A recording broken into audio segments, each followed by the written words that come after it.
Welcome to SF Commercial Property Conversations with Bruce Bean, where Bay Area investments meet expert insights. Get ready to unlock the strategies of commercial real estate success. So today we have Zach Haptopstall with us.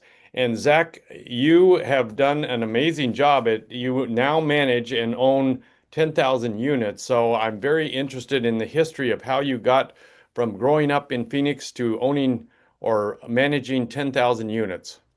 Yeah, no, thanks so much, Bruce. Really appreciate you having me on the show here.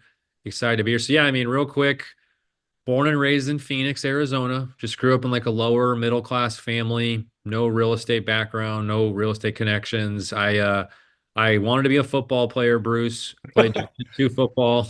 Realized I wasn't big enough or good enough to go to the NFL. So then I was like, well, next best thing, I'll be a sports reporter. So I got a journalism degree. I was a live news anchor, sports reporter for a little bit. Realized this isn't as fun as I thought. You can't make any money doing this. I had a bunch of student debt, needed to make money, went into healthcare marketing of all things, working for a hospice company because I could make good money. Became a marketer, director of marketing, president of a hospice company. Was fortunate to be making, good money. I'm making like 150K by the time I'm 23, making more money than both my parents combined. I bought a house when I was 23, and I got my MBA, paid off all my debt. So by the time I'm like 26, 27, I'm making like 200K plus a year, have no debt besides my mortgage. Fortunately, I'm in a good financial spot, but I was just miserable because I didn't want to be doing healthcare. That was not what I really was passionate about. So, January 2018, I quit. I sold a little bit of equity I had in that company. I had like followed the Dave Ramsey plan for like 5 years and like just relentlessly tried to save money. So I had almost about 300K of cash that I had saved. I got a little bit of pop of equity. So my plan was like, okay, I want to get in real estate. I want to make money through real estate. I didn't know anybody. I didn't know anything. I thought about flipping houses at first, realized that's very transactional. And I was like, how can I scale something big? How can I, try to make my money go further? And I learned about the whole concept of, syndication and leveraging my time and energy and leveraging other people's money to kind of have a win-win scenario. Looked at different asset classes, mobile home parks, self-storage, finally decided on multifamily just because I thought you could scale that much bigger. And so long story short, lived off of savings for 14 months, finally bought our first deal, 36 unit deal, just had to bootstrap it, grind away. Made no money the first 3 years. I think we bought 6 deals, just over 60 million of real estate in the first 3 years. I was dead broke, had credit card debt. But we finally started selling our first deals and started getting flush with liquidity. And so as we started selling deals, getting liquidity, we reinvested all that money back into the company and started our own property management company in 2021, construction company, became vertically integrated, built out infrastructure, and then we just kind of took off. And so long story short, we've purchased 59 assets over, about 2.4 billion of transactions over 10,000 units. We have almost 300 full-time W-2 employees. So we manage all of our own assets. We have our own construction company. And so that's kind of, how we've gotten to where we're at now. So we're in Phoenix, Dallas, and North Carolina are the three markets we're currently focused on. So that's quite an amazing story. So what would you say the change point was between that point in 21 where you all of a sudden got over the hump? What kind of got you past the point where you could now then start to really leverage yourself? Yeah, it's a great question, Bruce. It's kind of like there's a couple different cliches that I could use that I think are real, that can really apply. It's kind of like people talk about the rocket ship, how it takes so much energy and fuel to get off the ground, but once it hits a certain altitude, it can just kind of soar.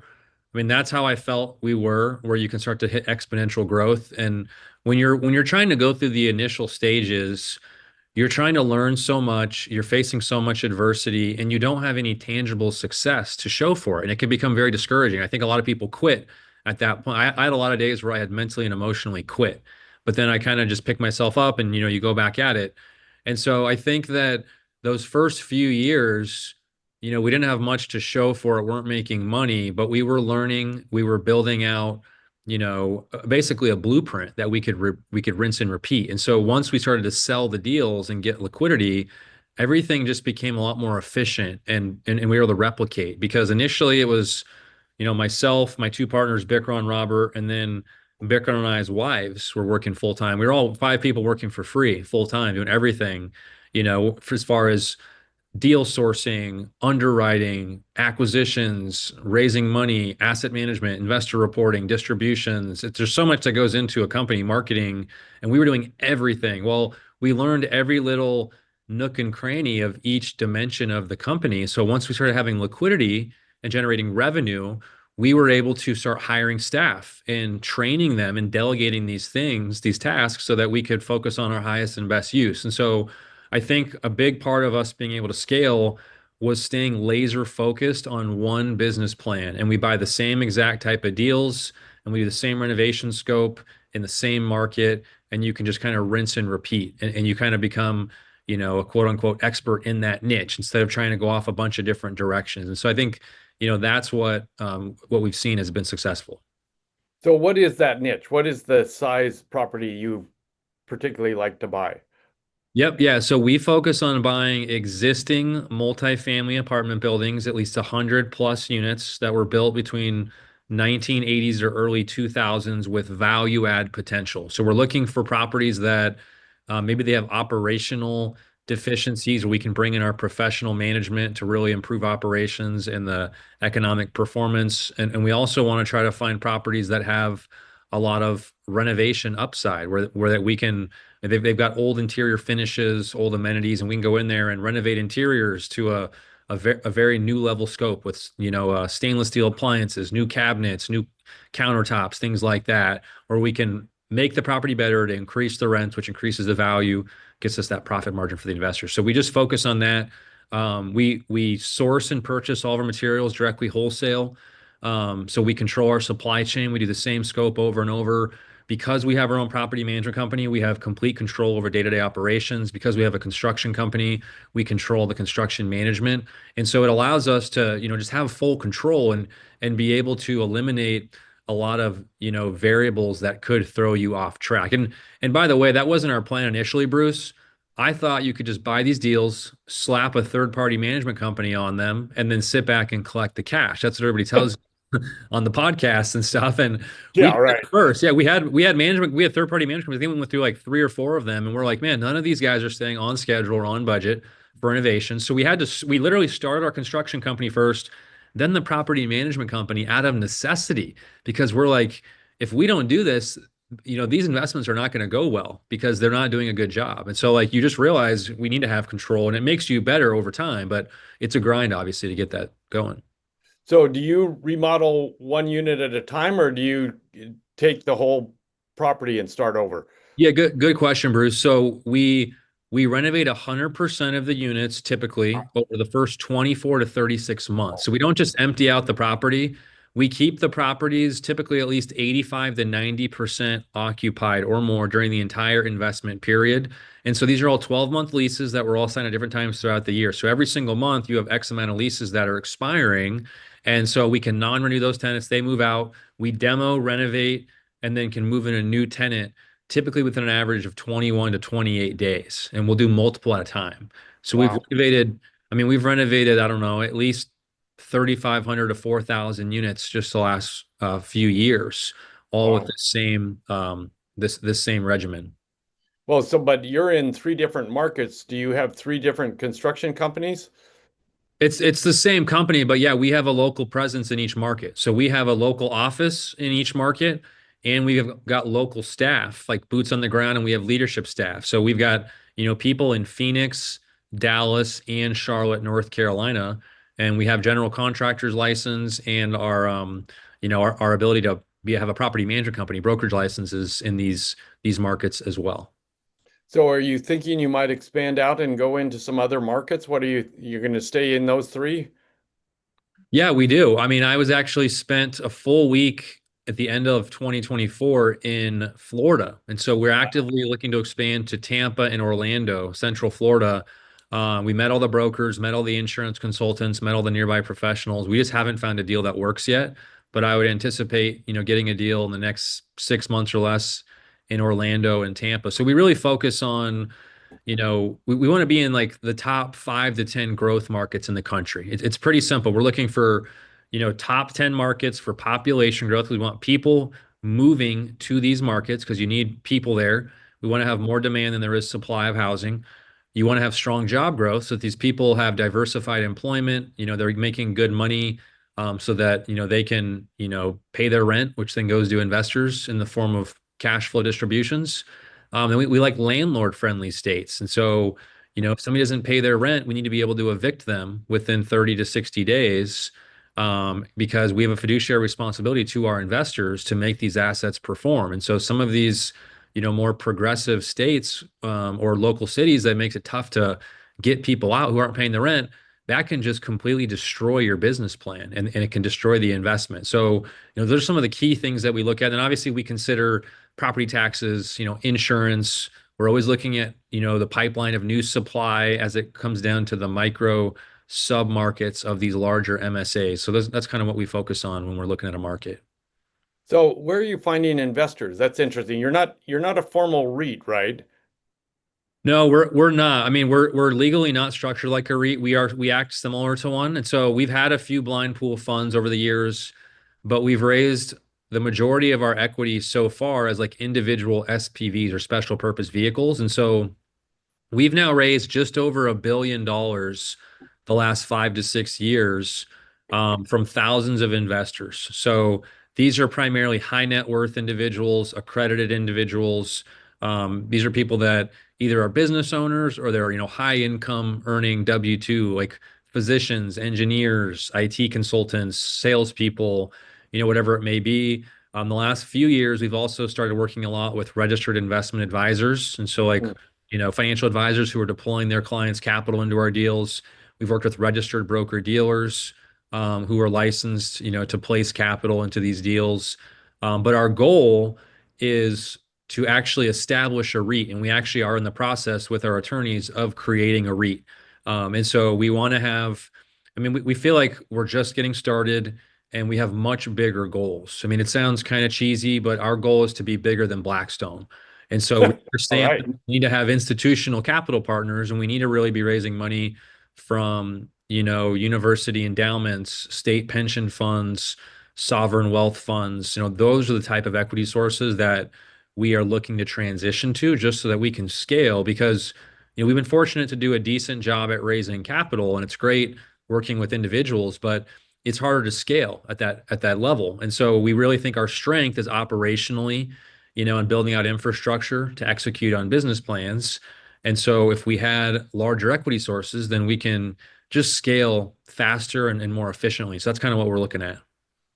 So you're not a REIT yet, but you're working on it. You've marketed and found a bunch of investors, so that's all working out. So typically, how long do you hold a property? Are you a buy and hold group, or do you buy, remodel, sell?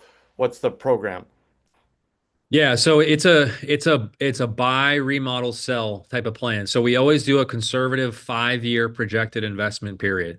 So we're typically projecting to double investors' money over 5 years. And Mm, so, we've sold a number of deals in less time than that.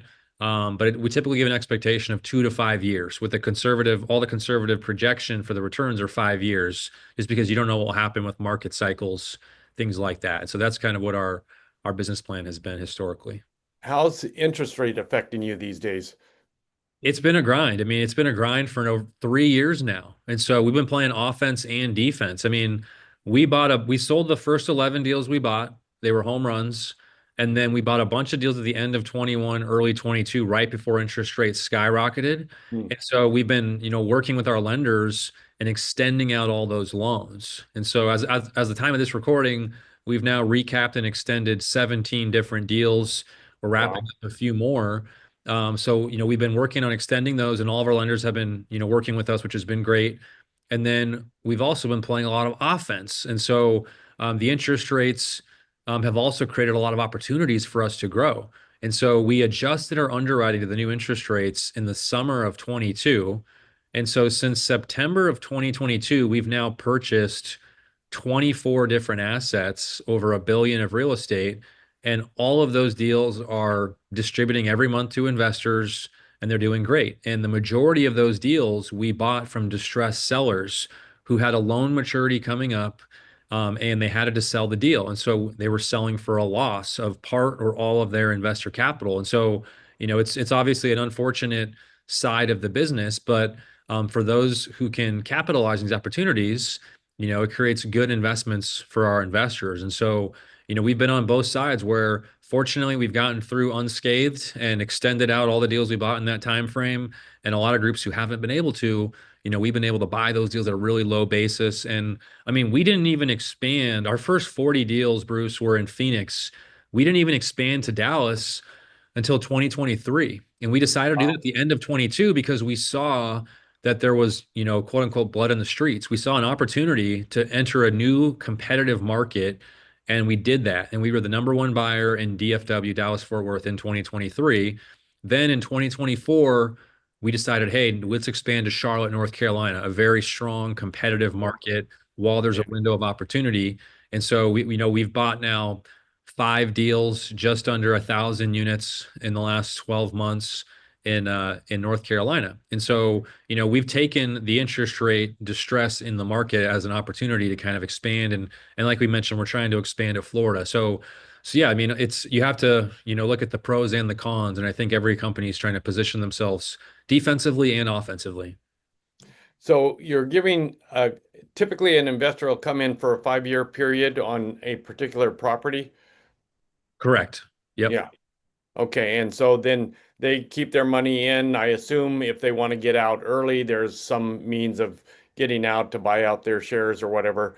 No, these are not liquid investments. So basically, we create a new LLC that buys the property, and when somebody invests, they're buying shares or units of that LLC. So just like if they buy a single family home, it's not liquid until we were to sell or refinance. So we have like a capital event. So then if an investor wants to stay in, do you 1031 exchange into the next property? Yeah, we do. Yeah, good question, Bruce. So we like to really utilize a 1031 exchange. We've sold 11 deals now, and of those 11, we've done 1031 exchanges on 7 of them. Wow. And the other 4 that we didn't do, we just weren't thinking of it yet, to be honest. So ever since we started trying to do a 1031, we're 7 for 7, and that is always our goal upon the sale of an asset. And investors have the option to participate in the 1031 exchange, or they can cash out. So if they participate, they can roll all their initial investment into the new deal and defer their capital gains tax, and their preferred return is now on a higher investment basis. Or they can cash out upon the sale and get all their initial investment plus their profits back, and they'd be subject to a capital gains tax. And so that's a strategy that we really like to utilize. And a lot of our investors, they don't want their money back. They want to keep it growing, right? They don't want to pay the taxes. Right. So I think on the 7 exchanges we've done, we've had between like a 90 to 95% participation rate. Um, Wow. Now again, we have not sold a deal, Bruce, since July of 2022 because Oh, it hasn't made sense. I mean, that's right when rates shot up. right. So values have been compressed, and so we haven't sold anything. Don't plan on selling anything this year, or in the immediate future. So I kind of tell people it's kind of like stocks. You want to buy low, sell high. When interest rates go up, the value of these multifamily properties goes down. So it's been a good time to buy the last few years, not a good time to sell. And so that's kind of how we've been looking at this cycle. But you're still giving investors their monthly return, right? Yep. Yeah. Or Correct. quarterly, whatever you pay out. Yep. Yeah. Yep. So yeah, after we adjusted to those new interest rates in the summer of 22, all the deals that we purchased since then are paying out a monthly distribution to those investors. Yeah. And they're getting a decent return on their money from that, right? Yep. Yeah, they get their monthly distributions, their cash flow. Yeah. What do you think you're typically, well, if you're trying to double the money in 5 years, you're trying to, do like a 20% return, if Correct. 17 or something, but Yeah, you're right. Yeah, you're right, Bruce. We're solving typically to around a 16% um, IRR net to the passive investor, which is typically like if we're going to double, so that people understand, if we're going to double someone's money, that's doubling the money is considered a 100% return, and 100% divided by 5 years, as you just mentioned, is a 20% average annual return. So we're typically trying to solve the 20% average annual return. So if we sell in 2 years, we'd really like to target like a 1.4 equity multiple, which is like a 40% return, because 40% in 2 years, 20% a year. yeah, but you haven't sold yet. So what happens? Does the investor commit to 5 years, or they're just committed long term, regardless of how long it takes to buy and sell the property? Yeah, we've sold the first 11 deals. We haven't sold anything that we've purchased since summer of 22. But yeah, basically we give the expectation that this is a 5-year investment. It could be less, it could be a little bit longer. I mean, if it's up to us, it's not going to be longer, but we don't want to just be forced to sell because we hit a 5-year mark if Right. market conditions don't support it. So, these are illiquid investments because you're investing in a hard asset, real estate. So we need to sell it for it to be liquid. But yeah, we're typically targeting 5 years or less to sell the asset. So with that many units, are you on Yardi? Who do you use for property management? Yeah, we actually use Entrata. We transitioned to Entrata last year, and they've been great. They have a lot of integrations with different third-party tech companies, prop tech, and so they've been really good.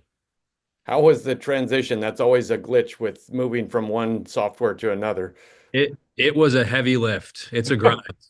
It's a pain in the butt. And we did demos with, I think, like 4 or 5 of the top software programs, and we chose Entrata just because of a combination of the ability to integrate with other things that we use, but also because basically you've got like your kind of foot soldiers, which are your on-site staff, your property management staff, like your Right, listing agent, and it needs to be user-friendly and efficient for them to actually do it.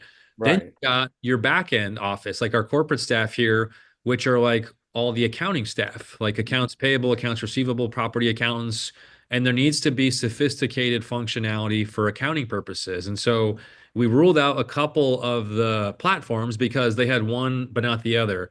And so Mm. Entrata was kind of the perfect, combination that satisfied both the accounting staff for the properties and the on-site staff. Does the construction management flow into that also? No, we use something called Acumatica for our construction management. And then we've got also have Monday.com as a CRM that we use. Uh, So we have a number of different, software technologies that we're using, depending on the department of the company. so for marketing your vacant units, are you centralizing that or does that go to the local market? Yeah, good question. So we've taken control of a lot of the marketing. We used to rely heavily on third party, what are called ILSs or independent listing services, like apartments.com, Zillow, et cetera. And what happened was really in the summer of 23, across all these Sunbelt growth markets, there was so much new supply of apartments that were being delivered around the same time, especially Phoenix and Dallas, and even like, Florida, Atlanta, that everybody is it's basically saturated and everybody's using the same type of marketing strategies and we weren't seeing results. So we actually transitioned our marketing strategy completely. We engaged third party PPC or pay per click marketing companies. Oh, We engaged in SEO companies. What we did is we redesigned every property website that we have to whoa. really integrate SEO and key buzzwords. And we started focusing on driving traffic through Google Ads directly to our property websites instead of these third-party intermediary sites. And Mm, literally within like 6 weeks, Bruce, we saw more than double the amount of leads per property in Phoenix and Dallas. So it's kind of like our secret weapon, our marketing strategy for property level. And we also, I mean, depending on the property, we also are like guerrilla warfare marketers. Like we train our staff how to use like Facebook Marketplace and wow. things like that to attract local tenants. We also will use geofencing on a lot of these assets, like within a 2 to 5 mile radius. You can actually target people that are in that area, and like you can put like banners and ads on like Instagram and all the different social media and stuff Right. like that to show your apartment building. So you're trying to really get hyper local to that submarket. So there's a lot of different things that we do. But yeah, we've got a full property marketing department, which is separate from our investor marketing department. Cause like we have investor marketing, which is all about marketing the company to raise capital. But then we have the property marketing, which is all about marketing individual assets. They're tracking leads, conversion rates. They're doing reputation management, reviews, and then they're also managing each individual properties. Because right now we have 47, 48 assets that we own right now across the 3 markets, and each one of them has their own website, their own social media sites, and their own reputation. And so we have to track all of that. So let's jump back to the investor side. So in terms of marketing the investor side, are Yeah. you using some of the same methods to find investors?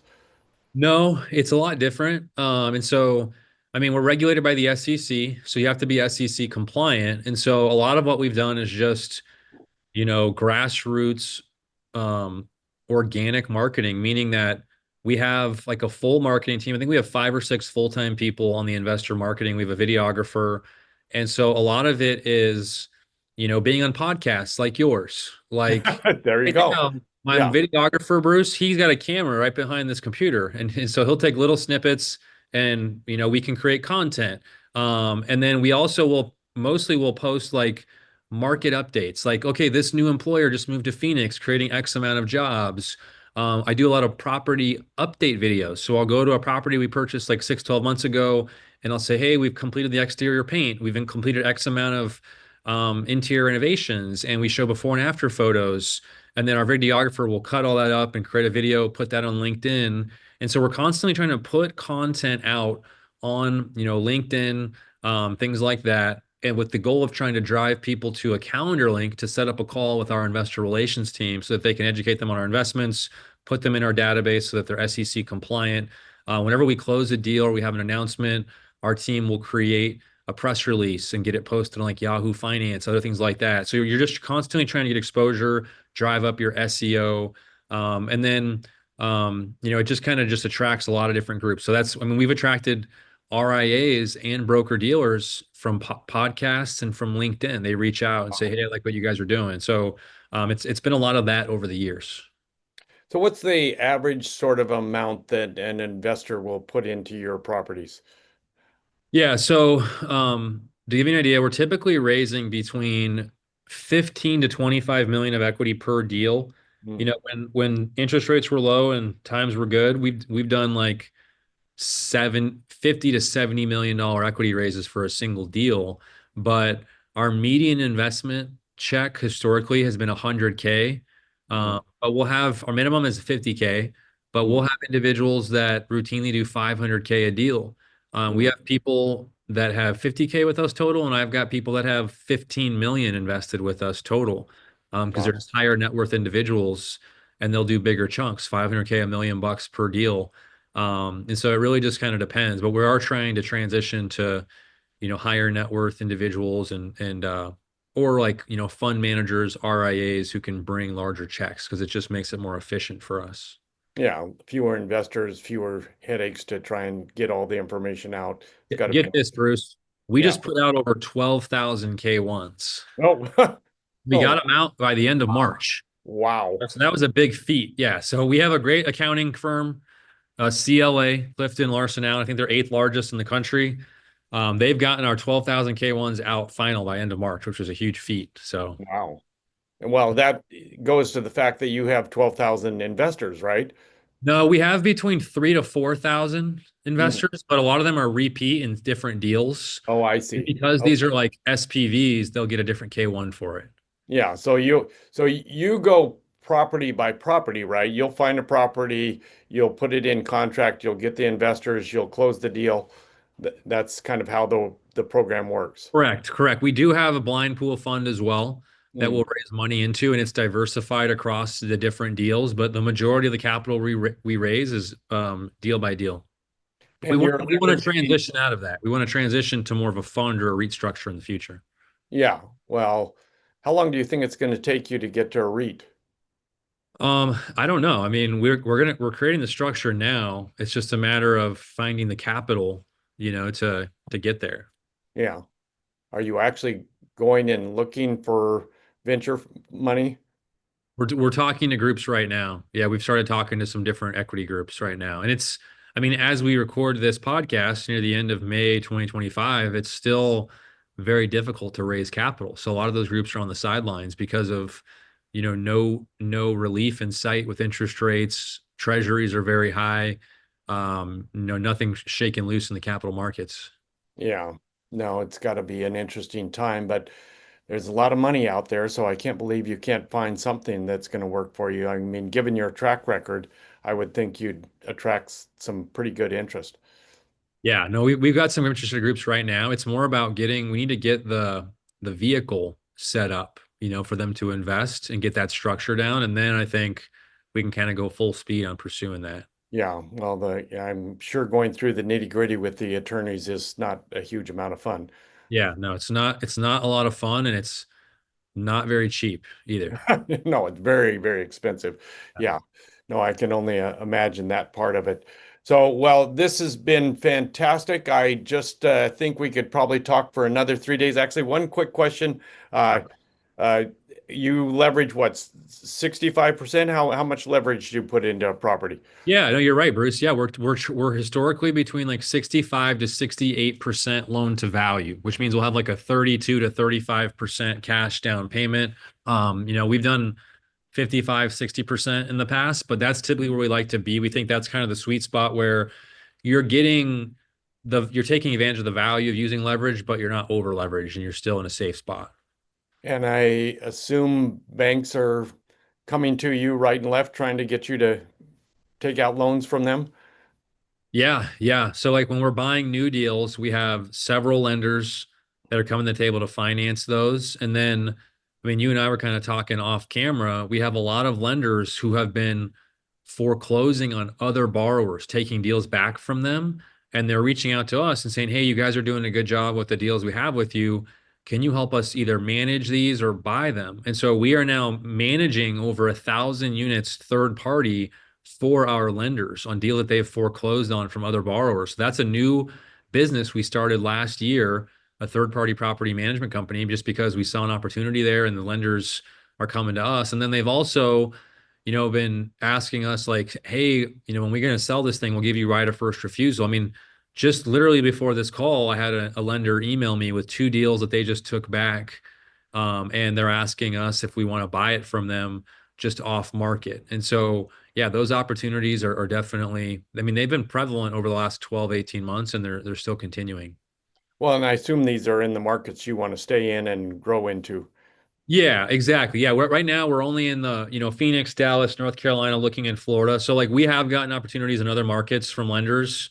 Like for example, there's been a lot in Houston, and we just Mm. say, hey, we don't want to be in Houston, so we pass on those opportunities for buying deals. But yeah, I mean, we're trying to focus on the deals where we have the presence and the infrastructure so that we know we can execute. We don't want to just go anywhere and take on something that we know we can't do a good job at. Austin, I'm surprised you aren't in the Austin market. So, yeah, I mean, Austin is an attractive market. The challenge with Austin is twofold. One is there's just a ton of new supply of apartments. There's been so much building, so the concessions are really high. It's getting crushed with new supply. Mm. Phoenix has been as well. We haven't bought a deal in Phoenix in over 2 years, so we just haven't Wow. found anything that makes sense. And then Austin has become very progressive with their local legislation. Just like friends I know that own deals in Austin have just said it's hard for them to evict people. And a lot of these tenants, they understand the local legislation. And so what it does, it starts driving up your delinquency and you can't get them out. It just makes it tough. So, I mean, we haven't really explored Austin for those two reasons, but I think Austin long term is a really strong market. It's just got to get through these, short term supply challenges. So I'm curious, what would you say your eviction rate is? Is it very low? I would assume pretty low. Yeah, I mean, I honestly don't know the rate. I should know that.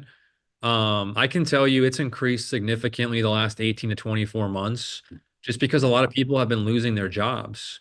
Right, So right, like, so if you own like workforce housing type of apartments, and a lot of these people have like entry level to mid-level types of jobs, and you have a lot of companies, like a lot of retail stores have been going out of business, like the Big right. Lots and the Joann's of the world, like places like that. A lot of these tenants live at those, or I'm sorry, work at those places. And inflation has just hurt this demographic the last, few years. And so when your inflation was 8 or 9%, they can't hardly afford groceries, things like that. And so, I mean, we always have a very strict screening process to qualify tenants, background check, credit check, income check. They have to make at least 2.5, 3x the monthly income.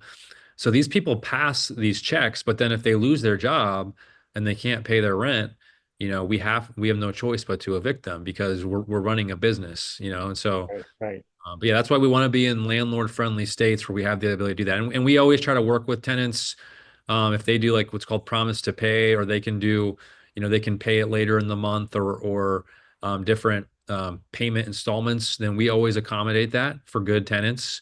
right. Yeah, we have to run it like a business. So Yeah, no, that's with 10,000 units, you can't be just being, you know, sorry you can't pay or you can stay forever kind of yeah, situation. exactly. It's a slippery slope, right? So you got to Yeah, really stay on top of it deal by yeah. deal.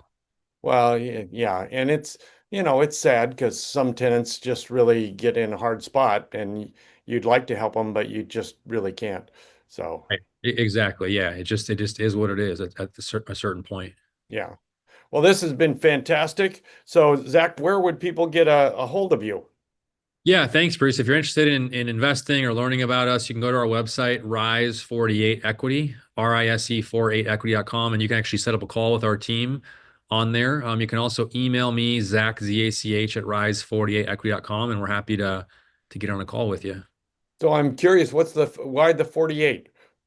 Yeah, good question, Bruce. So quick story. We were Summit Equity and we started buying deals. And then I got a cease and desist letter in the mail from a different Summit Equity. They said, "Hey, we're Oh, Summit Equity and we have investors reaching out thinking that we are you and we have a federal trademark. So change your name, otherwise we're going to sue you." And I called the trademark attorney. I was like, screw these guys. They're not going to sue me. Then the trademark attorney looked at it up and said, "Yeah, they'll sue you. They have a trademark." And so we okay, we have to change our name. And we had just named a property like Rise on McDowell, which was the name of a street, the McDowell. And so we wanted to be Rise Equity, but the attorney said it's not unique enough to get your own trademark. And so we added, wow. it was actually my wife's idea. We added the 48 because Arizona is the 48th state. And so it's like Ah, a saying here, like state 48. So we right. Rise 48 with no space, grammatically incorrect on purpose because it was unique enough to get our own federal trademark. And it's funny, I Wow. mean, we've had some other companies that have popped up that have similar, and we've reached out to them and asked them to change their name because of our trademark, and it's worked. And so we hate to be jerks, but it happened to us, and that's just how we're. So we learned a lot about federal trademarking the last several years. Wow, that's a very interesting story. Well, we'll end with that, and I look forward to talking to you again in maybe 6 months or so and seeing Yeah, how things are going. yeah. Love, Thanks so much, Bruce. Really appreciate you having me on. That's a wrap on today's journey through the SF commercial real estate scene. Ready to share your story? Visit sfcommercialconversations.com/guest. Your insights could lead the next conversation.